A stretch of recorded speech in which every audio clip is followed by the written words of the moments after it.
যদি ইনশাল্লাহ আমি নির্বাচিত হই, যে ছোটো ছোটো আপনার 50 ফুট 100 ফুট যে রাস্তাগুলি, ওইটা আমি চিন্তা করছি যে আমার নিজের অর্থায়নে আমি এটা করে দেবো।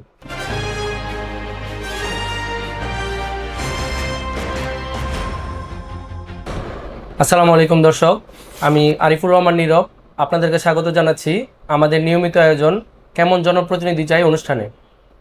আসন্ন ইউনিয়ন পরিষদ নির্বাচনকে ঘিরে প্রার্থীরা বিভিন্নভাবে তাদের প্রার্থিতা জানান দিচ্ছেন। ভোটারদের চাহিদা এবং প্রার্থীদের প্রতিশ্রুতি, এই দুইয়ের সমন্বয়েই আমরা আমাদের এই অনুষ্ঠানটি সাজিয়েছি। আমাদের আজকের এই অনুষ্ঠানের আমাদের অতিথি হয়ে এসেছেন 2500 উপজেলা যুবদলের সদস্য সচিব জনাব খোরশেদ আলম ভূঁইয়া, এবং তিনি উপজেলার সাতগ্রাম ইউনিয়নের সম্ভাব্য চেয়ারম্যান পদপ্রার্থী। জনাব খোরশেদ আলম ভূঁইয়া, আপনাকে স্বাগতম আমাদের এই অনুষ্ঠানে। আসসালামু আলাইকুম, আপনাদেরকে অনেক ধন্যবাদ আমাকে ডাকার জন্য।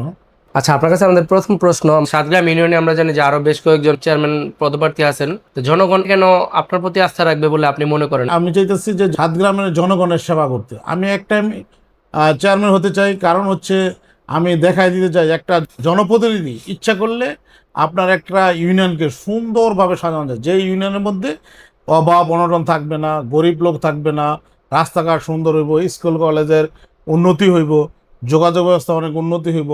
আমরা সবাই মিলে, আমি তো এক হাতে পারবো না, আমি যদি ইনশাল্লাহ চেয়ারম্যান হই, আমি যারা ধনাঢ্য ব্যক্তি আছে বা আমার ইচ্ছা আছে, আমি যত ইনকাম করি আমি 30% ইনকামের টাকাটা আমি জনগণের জন্য আমি ব্যয় করব।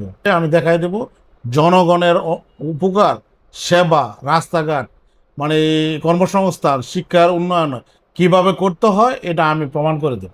আপনি জানেন যে কিশোর গ্যাং, চুরি ডাকাতি, এই বিষয়গুলা, মাদক আমাদের সমাজের এখন বর্তমান খুব ব্যাপক আকারে প্রকোপ ধারণ করেছে।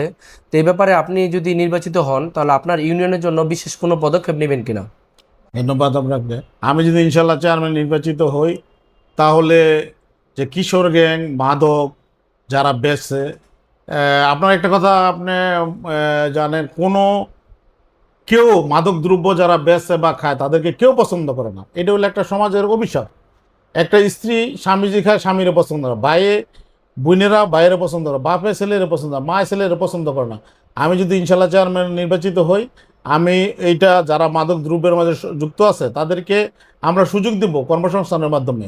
আপনারা জানেন আমাদের এমপি বিভিন্ন এলাকায় যে ডাকাত মাদক দ্রব্য যারা করে তাদেরকে কর্মসংস্থানের ব্যবস্থা করে দিচ্ছে।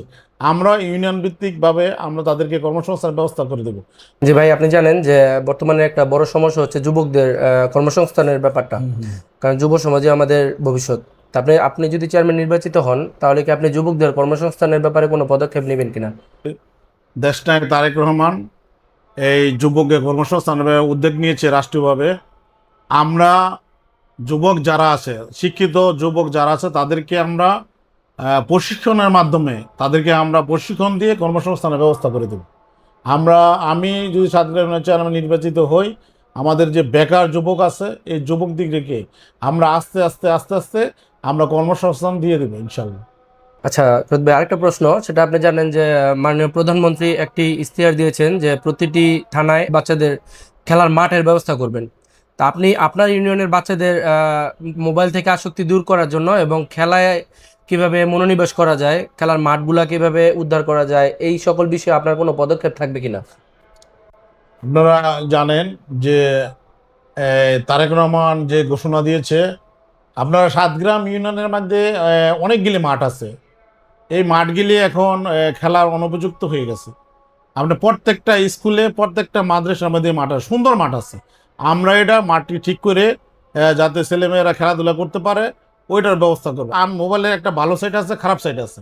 যখন খারাপ দিকটা দেখে ওইটার জন্যই আপনার মানুষগুলি খারাপ হয়। আর এখন যে ছেলেমেয়েরা মোবাইলের মধ্যে অনেক আসছে, বিভিন্ন ফ্রি ফায়ার, এটা এই জন্য আমরা বিভিন্ন আমার ইউনিয়নের পক্ষ থেকে বিভিন্ন খেলাধুলার আয়োজন করব। ইউনিয়নের যত স্কুল আছে, কলেজ আছে, তাদেরকে দিয়ে খেলাধুলার আয়োজন করে আমরা চাইতেছি যে আমাদের এমপির একটা স্বপ্ন যে আমাদের 2500 থেকে আমাদের ক্রিকেট হোক, আপনার ফুটবল হোক, অন্য অন্য খেলা হোক, তারা জাতীয় দলে খেলতে পারে এমন আমরা প্রশিক্ষণ দিয়ে এমন আমরা প্লেয়ার তৈরি করতে চাইতেছি। এর জন্য যা যা করার দরকার ইনশাল্লাহ আমি আমার পক্ষ থেকে আমি আমার জনগণকে নিয়ে ইনশাল্লাহ আমি করব। আচ্ছা, আপনার কাছে পরবর্তী প্রশ্ন হচ্ছে, যদি বয়স্ক, বিধবা ও প্রতিবন্ধী বিভিন্ন ভাতার ব্যাপারে আমরা দেখেছি যে বিগত সময়ে যারা এই চেয়ারম্যান নির্বাচিত হন, তাদের বিভিন্ন স্বজনপ্রীতি বা তাদের অধীনে যারা মেম্বার বা দলীয় নেতাকর্মীরা থাকে, বিভিন্ন স্বজনপ্রীতির কথা আমরা বিভিন্ন সময়ে শুনতে পাই। এই সকল বিষয়ে আপনি যদি নির্বাচিত হন, তাহলে আপনি স্বজনপ্রীতির ঊর্ধ্বে গিয়ে কিভাবে এই বিষয়টা কাজ করবেন যদি একটু বলতেন। হ্যাঁ। আপনি যেটা বলছেন অনেক সুন্দর প্রশ্ন করছেন, কারণ কিছু সিন্ডিকেটের কারণে আমার দেশটা উন্নত হচ্ছে না। কারণ আমার দেশ উন্নত হলে আমাদের সমাজ থেকে আসতে হবে, পাড়া মহল্লা থেকে আসতে হবে, ইউনিয়ন থেকে আসতে হবে। আমি যদি ইনশাল্লাহ চেয়ারম্যান হই, আমার কাছে কোনো সিন্ডিকেট নাই, কোনো স্বজনপ্রীতি নাই। যার যার হক যেটা পানা ওইটা ওরা পাইবে। আমি তো বলেছি আপনাদের, আমি একটা ইলেকট্রিক বোর্ড লাগাবো, ওই বোর্ডের মধ্যে থাকবো কারা কারা। আমি নিজে তদন্ত করব কে বিধবা ভাতা পাওয়ার যোগ্য, কে বয়স্ক পাওয়ার যোগ্য। এটা আমি নিজে তদারকি করে আমি ইনশাল্লাহ এটার ব্যবস্থা করবো। আচ্ছা খুশিদ ভাই, আমরা আপনার সাতগ্রাম ইউনিয়ন পরিদর্শন করেছি এবং সেখানে আমরা বেশ কিছু রাস্তাঘাটের সমস্যা দেখতে পেয়েছি। রাস্তাঘাট, ড্রেন, এই সকল বিষয়গুলোতে আপনি কোনো বিশেষ পদক্ষেপ নেবেন কিনা? আমিও নির্বাচন করতে গিয়ে আমি অনেক রাস্তাঘাটের সমস্যা দেখেছি। কিছু রাস্তাঘাট হচ্ছে, আমি যদি ইনশাল্লাহ আমি নির্বাচিত হই, যে ছোট ছোট আপনার 50 ফুট 100 ফুট যে রাস্তাগুলি, যে আপনার যে জায়গায় মাটি পরেই নেই, আসতে পারে না, ওইটা আমি চিন্তা করছি যে আমার নিজের অর্থায়নে আমি এটা করে দেবো। আর যেই রাস্তাগুলির মাটি পড়ছে ওইগুলি আমরা সরকারিভাবে করব, কিন্তু এই কন্ট্রাক্টগুলি আমরা নিজেরা নেব। আমি কন্ট্রাক্টদার দিয়ে কাজ করাবো না। কেন করাবো না? কারণ আপনারা দেখেন রাস্তাঘাট যদি করে 2 মাস 3 মাস পরে বৃষ্টিতে আসতে ভেঙে যাচ্ছে, তাহলে কিন্তু আমাদের রাষ্ট্রীয় পয়সাগুলি নষ্ট হচ্ছে। আবার এটারে আবার টেন্ডার দিয়ে আবার নেওয়া হয়েছে। আমি নিজে করব, যাতে এমনভাবে রাস্তা করবো আমার ইউনিয়নে, যাতে একটা রাস্তা করলে 20 বছরও কিছু না হয়। ওইটা আমি নিজে নিজে করবো, ইনশাল্লাহ নিজের উদ্যোগে করবো। এটা আমার স্বপ্ন আর কি। রাস্তাঘাট আর ড্রেনেজের যে ব্যবস্থাটা আপনি বলছেন, আমাদের আপনারা জানেন ইপিজেড এলাকা বিভিন্ন হাউজিং কোম্পানি আছে। ড্রেনেজের সমস্যাটা এক প্রকট সমস্যা, আর ময়লার সমস্যা না। আমি ইনশাল্লাহ যদি চেয়ারম্যান হয়ে আমি এমপি সাহেবের সহযোগিতায় আমি সারা ইউনিয়নে ড্রেনেজের ব্যবস্থা করব। আর ময়লার যে একটা সমস্যা, ময়লা যদি আমরা এখানে স্তূপ দিয়ে রাখি, এখানে মশা হয়ে ডেঙ্গু হচ্ছে, ইয়ে হচ্ছে। আমরা আমরা আমাদের ইউনিয়নের পক্ষ থেকে লোক থাকবো, আমরা ওই লোক দিয়া আমরা ময়লাটি এক জায়গায় নিব, নিয়ে আমরা ট্রাক দিয়ে এই জায়গায় ওই ময়লাটি আমরা অন্য জায়গায় দূরে সরে রাখবো, যাতে আমাদের সাতগ্রামে কোনো পরিবেশ নষ্ট না হয়। আর এখন জানেন প্রযুক্তি বাড়িয়েছে, ময়লা দিয়া অনেক কিছু হইতেছে। তো আমরা এটা যদি ইনশাল্লাহ করি, আমাদের সরকার আমাদের সহযোগিতা করব, এমপি সাহেব সহযোগিতা করব। আমার একটা স্বপ্ন, একটা একটা সুন্দর পরিবেশ পরিচ্ছন্ন সাতগ্রামের স্বপ্ন আমি দেখি জনগণকে নিয়ে, যাতে আমার জনগণ, সাতগ্রামের জনগণ সবাই ভালো থাকে, এই স্বপ্নটা আমি দেখি। এটা আমার ইচ্ছা। আমি এই জন্য আমি এক টাইমের চেয়ারম্যান হতে চাই। কারণ হলো এক টাইমের চেয়ারম্যান মানুষ অনেকে কষ্ট করে, আপনিও বলছেন কেন হতে চায়। আমি এক টাইমের চেয়ারম্যান হয়ে আমি এমন কাজ করে দেখা দিতে চাই, এই 5 বছর বা 4 বছর যে মেয়াদ ধরে থাকবো, এর মধ্যে আমার আমার সাথে যারা আছে, টিম আছে, এদের মধ্যে আমি 20 জন লোক আমি আমার তেনে যোগ্য আমি তৈরি করব। ওদের মাঝখানে একজন বাছাই করে নিয়ে আমি আমি ওর পক্ষে পরবর্তী নির্বাচনে আমি ওর পক্ষে আমি গণসংযোগ করব। দেখুন ভাই, আপনাকে শেষ একটি প্রশ্ন, সেটা হচ্ছে, আপনি জানেন যে আমাদের শিক্ষা ব্যবস্থার অবস্থা খুব একটা বেশি ভালো না, এবং বিশেষ করে প্রাইমারি স্কুলের শিক্ষা ব্যবস্থা আমাদের, আপনি দেখবেন যে গত 2 দিন আগেও শিক্ষামন্ত্রী বিভিন্ন স্কুলে গিয়ে দেখলো যে প্রাইমারি স্কুলে 3 তে 4-এ পড়ে, তারা যোগ বিয়োগও পারে না। আপনি বোধহয় প্রোগ্রামটা দেখেছেন। দেখছি। আপনি যদি নির্বাচিত হন, বিশেষ করে আপনার ইউনিয়নের প্রাইমারি স্কুলগুলোতে বিশেষ করে, আপনি কি কোনো বিশেষ পদক্ষেপ নেবেন কিনা বাচ্চাদের শিক্ষার ব্যাপারে? এই বিষয়টা যদি একটু বলতেন। আপনার শিক্ষা জাতির মেরুদণ্ড। শিক্ষিত জাতি ছাড়া উন্নত জাতি গঠন করা যায় না। শিক্ষা ব্যাপারে আমার অনেক চিন্তা ভাবনা আছে। আপনি যেটা বলছেন এটা 100% সত্য। যারা 3-4-এ পড়ে তারা যোগ বিয়োগ 100 পর্যন্ত গুনতে পারে না।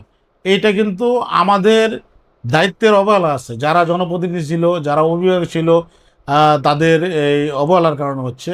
এখন আপনি দেখেন প্রত্যেকটা প্রাথমিক শিক্ষায়, বিশ্ববিদ্যালয়ে, হাই স্কুলে কমিটি গঠন করা হচ্ছে। কমিটি কিন্তু আপনার যারা মাস্টার পাস তাদেরকে নিতেছে, শিক্ষিত লোক নিতেছে। এটা হলো এমপি সাহেবের উদ্যোগে নিতেছে।